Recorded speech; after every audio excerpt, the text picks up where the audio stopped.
So hello guys, আজকে আমরা চলে এসেছি জলেশ্বর মন্দিরে। তো দেখুন, ওটা জলেশ্বর মন্দিরের গেট। আর আমরা এই যে জলেশ্বর মন্দিরের উপর উঠে যাচ্ছি। আর এই যে দেখুন, চারিদিকে জলেশ্বর মন্দিরের পরিবেশটা খুবই ভালো, খুবই সুন্দর দেখতে। এটা মনে হয় আলাদা কোনো একটা মন্দির, আমি ঠিক জানি না। তো চলো, এখন আমরা চলে যাচ্ছি জলেশ্বর মন্দিরের দিকে। আর এই যে আমি এখানে দাঁড়িয়ে আছি, দেখতেই পাচ্ছেন হয়তো। তো এটা হচ্ছে জলেশ্বর মন্দির। আমি এই যে আমার সাথে আমি উঠে যাচ্ছি। দেখুন, আমি জিভ বার করে দাঁড়িয়ে রয়েছি। তো চলো যাওয়া যাক জলেশ্বর মন্দিরের ভেতরে। তো এটা হচ্ছে জলেশ্বর মন্দিরের ভেতরটা।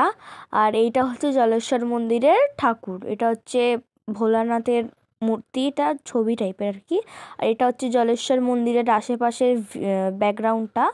তো আমি ভালো করে ঘুরিয়ে দেখিয়ে দিচ্ছি তোমাদের সবাইকে। এখানে একটা গাছ রয়েছে, এটা কি গাছ এটা আমি জানি না, তোমরা জানলে কমেন্টে জানাবে। তো এটা হচ্ছে জলেশ্বর মন্দির যেহেতু, তাই জন্য এই যে জলের মতো পুকুর মতো একটা রয়েছে।